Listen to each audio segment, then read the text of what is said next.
Welcome to the deep dive. It's so great to have you with us today. Yeah, thanks so much for tuning in. Whether you are prepping for a demanding meeting, catching up on some chores around the house, or, you simply have an insatiable curiosity about how things actually work behind the scenes, you are in the exact right place. Absolutely. Today, we are analyzing a role that is, well, it's constantly at the center of the news cycle, yet it remains structurally misunderstood by almost everyone. Oh, completely misunderstood. We have pulled together a really comprehensive stack of sources for you today, ranging from dense historical texts and constitutional analyses, all the way to the exhaustive official Wikipedia breakdown of the Vice President of the United States. And it's a subject defined almost entirely by its contradictions. I mean, you're looking at an office that sits just one heartbeat away from the presidency. Right, possessing unimaginable latent power. Exactly. Yet for a massive chunk of American history, it was treated as this constitutional afterthought, and honestly, a political joke. Which feels like a massive paradox. And our mission today is to demystify that paradox for you. We really want to explore how this office managed to transform from a ridiculed benchwarmer position into one of the most powerful and critical governing partnerships in the free world. Okay, let's unpack this right now. So to really understand the modern vice presidency, you have to look at its rather chaotic origin story. This goes back to the Constitutional Convention in 1787. Right. And the most crucial thing to grasp here is that the framers did not have a vice president in their original blueprint. Wait, really? Not at all. Not at all. The position simply did not exist in the early drafts of the Constitution. It was hastily manufactured at the very end of the convention. I mean, practically at the 11th hour. Wow. Yeah. And it was handed over to an 11-member group that was literally called the Committee on Leftover Business. The Committee on Leftover Business. That is incredible.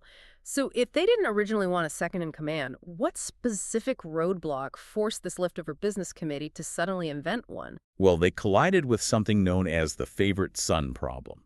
This happened while they were trying to figure out how to elect the chief executive. Okay, the favorite son problem. Break that down for us. You have to remember the psychology of the late 18th century.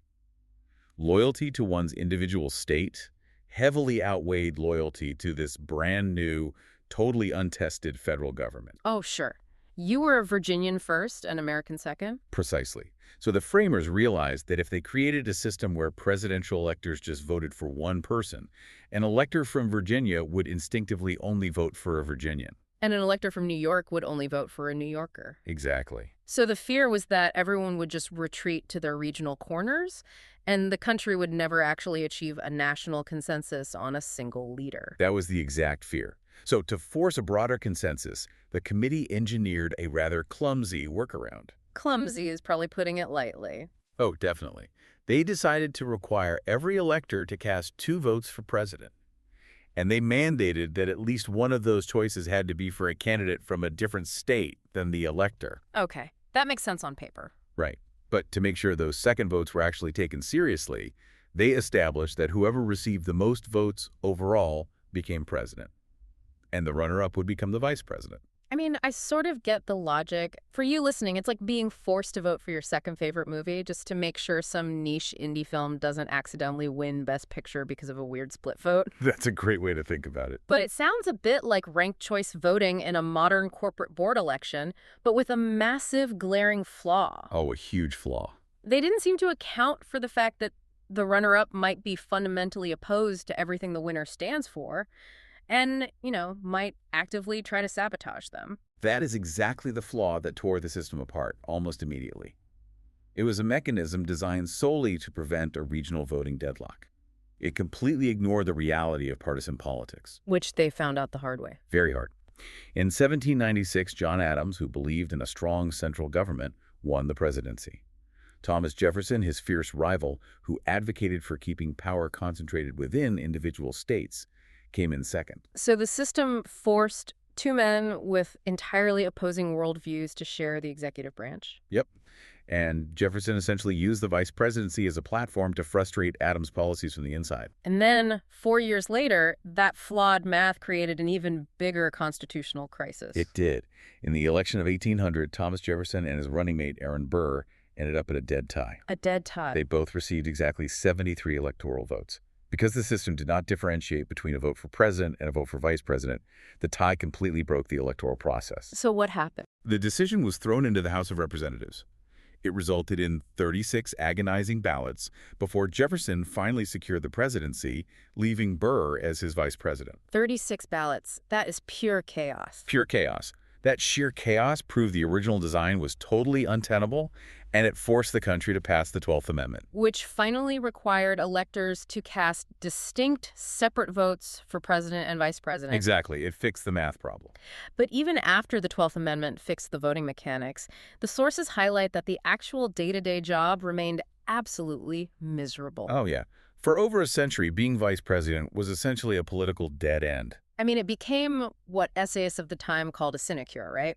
A position with a title and a salary, but practically zero responsibilities. It was heavily utilized merely as a tool to balance a ticket geographically or ideologically. It was not meant to bring a real governing partner into the fold. The quotes from the historical texts are just brutal. John Adams, having been the first to endure it, wrote to his wife Abigail and described it as the most insignificant office that ever the invention of man conceived. And he wasn't the only one complaining. No, definitely not. Thomas R. Marshall, who served under Woodrow Wilson, frequently told a joke about it. He said, "Once there were two brothers. One ran away to sea, the other was elected vice president, and nothing was heard of either of them again." The humor was really just a coping mechanism for the profound irrelevance of the role. I mean, John Nance Garner, who was Franklin D. Roosevelt's first vice president. Oh, this quote is famous. It is. He famously provided the most colorful assessment, claiming the job isn't worth a pitcher of warm piss. It is such a stark contrast to how we view the office today. It went beyond just feeling useless. They were genuinely invisible to the public. Completely invisible. Calvin Coolidge, before his presidency, was so obscure during his time as VP that when his Washington residence had to be evacuated for a fire, the fire marshal did not even recognize who he was. He was literally standing outside his burning building unrecognized. Right. A Major League Baseball team even sent him a package of free passes with his name noticeably misspelled. While those anecdotes are definitely amusing, that profound invisibility masked a very real structural danger. How so? Well, the Constitution was terrifyingly vague regarding the actual succession process. Article 2 stated that in the event of the president's death or resignation, the powers and duties of the office would devolve upon the vice president. The powers and duties. Right. But it notably failed to clarify whether the vice president actually becomes the president or merely serves as a temporary acting president until a new election can be held. Here's where it gets really interesting. Because that constitutional ambiguity wasn't just a theoretical debate for academics. It triggered a massive crisis in 1841 that forced the country to figure out what the rules actually were in real time. And that crisis was the death of William Henry Harrison. The shortest presidency in history. Yes. He caught a cold that developed into pneumonia, and he passed away after serving only 31 days in office. His vice president, John Tyler, was suddenly thrust into an unprecedented situation. So Tyler had to make a definitive choice right then and there about the nature of his own power. He either steps in as a temporary caretaker or he claims the presidency in its entirety. And Tyler forcefully chose the latter. He asserted that he had succeeded to the presidency itself, not just its powers. He didn't ask permission. Nope. He promptly took the presidential oath of office, assumed the full authority of the executive branch, and flatly refused to acknowledge any correspondence addressed to him as acting president. He just returned it unopened. Returning the mail unopened, that is an incredible power play. He simply forced the rest of the government to accept his interpretation of the Constitution through sheer stubbornness. It was incredibly bold. Yeah. But that Tyler precedent ultimately held the fragile young nation together during a very vulnerable transition. Congress eventually voted to acknowledge him as the actual president. But it wasn't official law yet. No, it is vital to understand that this precedent remained merely a gentleman's agreement for over a century. It was not officially codified into constitutional law until the ratification of the 25th Amendment in 1967. That structural evolution is fascinating, but it highlights a massive gap in how the office operated. The Tyler precedent meant a vice president would immediately become the leader of the free world if tragedy struck. Right. Yet the culture of the office still treated them like the obscure, invisible punchline we saw with Calvin Coolidge. They were kept completely out of the loop regarding how the country was actually being run. Which brings us to the most dramatic wake-up call in the history of the executive branch. In 1945, the globe is entirely consumed by World War II. Right, the stakes could not be higher. Franklin D. Roosevelt has just begun his fourth term, and Harry Truman is serving as his newly elected vice president. And Truman had been in the role for a mere 82 days. His interactions with FDR were incredibly scarce, and his duties were strictly limited to just presiding over the Senate.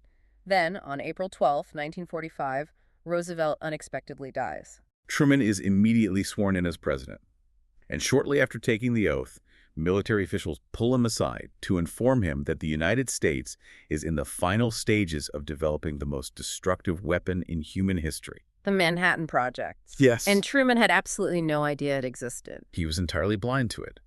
Furthermore, he was completely unaware of the intricate post-war strategies Roosevelt had been negotiating with Allied leaders. So he was handed the most powerful position on Earth during the climax of the most significant conflict in modern history, without any of the necessary intelligence or context required to actually govern. Exactly. The shock of that transition is captured perfectly in his own words from the source material.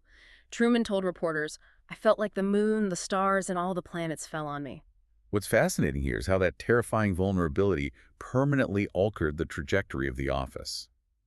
Truman successfully navigated the end of the war, but he fundamentally recognized that the deliberate isolation of the vice president was a catastrophic national security risk. He knew he couldn't let that happen to the next guy. Right. He made it his mission to ensure no successor would ever face that same blind spot. In 1949, Truman pushed to make the vice president a statutory member of the National Security Council. He integrated the role into cabinet meetings and ensured they received the daily intelligence briefings. So what does this all mean for the modern era? If they are no longer kept in the dark, just waiting in a parlor for a disaster to happen, what does the actual framework of the job look like today? Well, their strictly constitutional duties remain quite narrow, though they have definitely taken on greater weight in recent years. As the president of the Senate, the vice president cannot debate legislation on the floor. They only possess the power to vote in the event of a tie. And that tie-breaking authority has become far more than just a ceremonial quirk. With modern partisan divides, it is a crucial legislative tool. The records show Kamala Harris currently holds the all-time historical record for tie-breaking votes at 33. That's right. She surpassed John C. Calhoun, an early 19th century vice president who previously held the record at 31 votes for over a century. The other explicit constitutional duty is presiding over the joint session of Congress to count the Electoral College votes following a presidential election. It is meant to be a profound ceremonial demonstration of the peaceful transfer of power. It is also arguably the most uncomfortable duty in American politics, depending on the outcome of the election. Oh, without a doubt. If a sitting vice president runs for the top job and loses, they are constitutionally obligated to stand before the nation and officially certify their own defeat. Which is brutal. We have seen this happen 4 times in modern history. Richard Nixon announced John F. Kennedy's victory in 1961.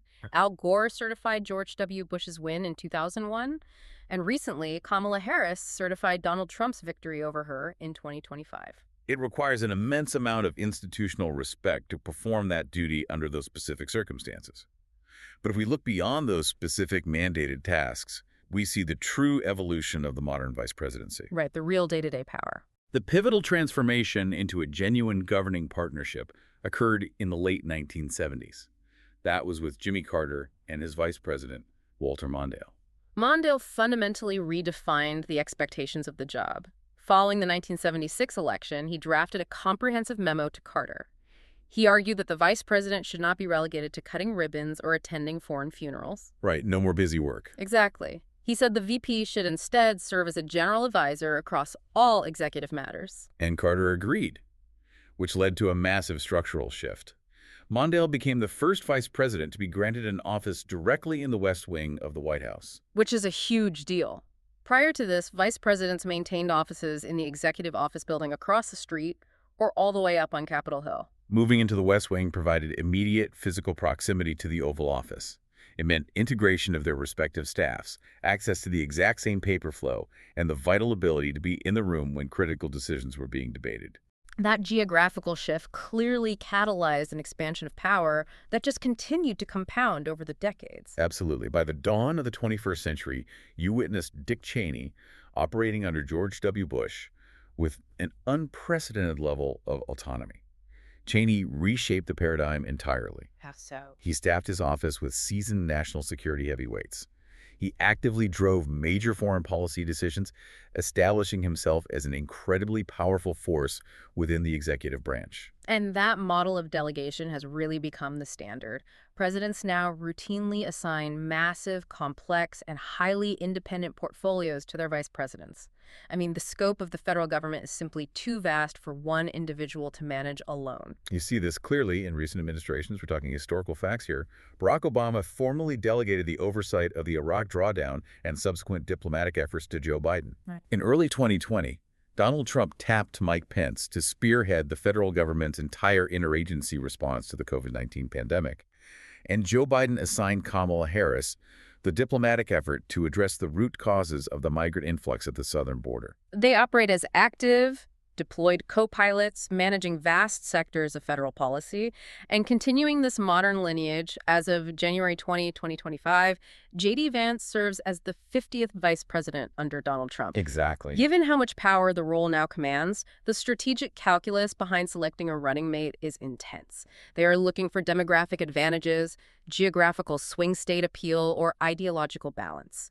But the historical texts reveal that the process is still bound by some incredibly strange 18th century constitutional quirks. The most prominent of those quirks is found right within the 12th Amendment. There is an inhabitant clause that strongly discourages a presidential candidate and their running mate from residing in the same state. There's a tricky rule. The amendment stipulates that an elector cannot cast both of their votes for two individuals from their own home state, Which requires some careful electoral math to really understand. So for you listening, think of it this way. If a state has, say, 38 electoral votes and both the presidential and vice presidential candidates live in that state, those 38 electors could vote for the president. Right. But they would be constitutionally forbidden from giving their second vote to the vice president on that exact same ticket. Correct. Now, in a landslide election, forfeiting those home state electoral votes for the vice president might not really matter. But in a highly contested race, losing those votes could easily drop the vice presidential candidate below the required threshold. Which would be a disaster for that campaign. It could potentially allow the opposing party to claim the vice presidency. And that mathematical risk almost derailed a campaign in the year 2000. George W. Bush, the governor of Texas, selected Dick Cheney as his running mate. But Cheney was living, working, and registered to vote in Texas at the time. Right, they were both Texans. Knowing the race against Al Gore would be razor thin, they absolutely could not afford to forfeit the Texas electoral votes for vice president. Cheney had to urgently scramble to change his official residency, his driver's license, and his voter registration back to his previous home state of Wyoming just to avoid triggering a constitutional crisis. It is a striking example of how deeply the logistical frameworks designed by the framers still dictate modern political maneuvering. And speaking of logistics, the day-to-day realities and perks of the office have finally evolved to match the immense responsibilities we have been discussing. The lifestyle has undeniably received an upgrade since the era of Calvin Coolidge being ignored by fire marshals. Definitely. The compensation and accommodations reflect the modern security and operational demands. The official statutory salary for the vice president is currently $284,600. Not bad. Though due to a federal pay freeze implemented in 2019, the actual principal salary they take home remains capped at $235,100. And they finally resolved the housing issue. The sources note that, remarkably, up until 1974, the United States government did not provide an official residence for the vice president. Which is wild to think about. They were expected to live in their own private homes, or in many cases, rent hotel suites right in Washington. Which became an absolute untenable nightmare for the Secret Service.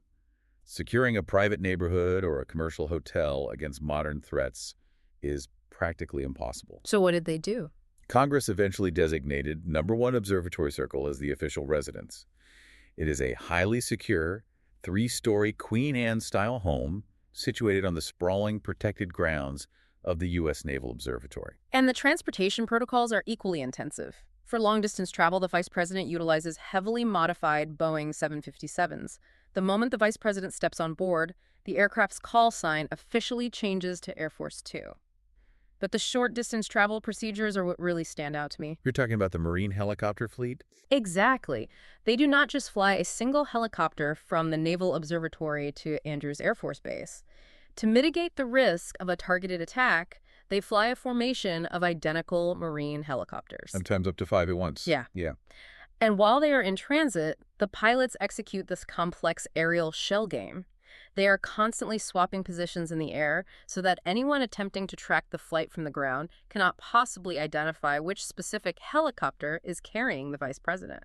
This raises an important question. When you synthesize all of this, the West Wing office integration, the massive delegated policy portfolios, the intense Secret Service protection, and the decoy helicopter formations, you have to step back and appreciate the grand arc of this constitutional history. It really is a massive shift. We are looking at an office that John Adams openly mocked as insignificant, a role that was originally designed merely to prevent electors from voting solely for their neighbors. Yet it has evolved into a critical, indispensable pillar of the executive branch. It really has. When you see the Vice President stepping off Air Force Two today, you are observing an individual who is actively shaping the trajectory of the nation on a daily basis. They are no longer relegated to the shadows, waiting for a tragedy to occur. It is an incredible evolution from a leftover afterthought to a primary architect of federal policy. Before we wrap up today's analysis, there is one final mind-bending constitutional brain teaser buried in the source material that we want to leave you with. That was a good one. We all generally know that the 22nd Amendment limits a president to 2 elected terms. Once you are elected twice, you are done. However, there is no explicit constitutional provision that actively disqualifies a twice-elected president from being chosen as a vice presidential running mate. It is a fascinating textual loophole. The 12th Amendment states that no person constitutionally ineligible to the office of president shall be eligible to be vice president. Right. But the 22nd Amendment specifies only a limit on being elected to the office of president. It does not explicitly restrict someone from merely serving in the capacity. Which creates a massive legal gray area that the courts have never had to test.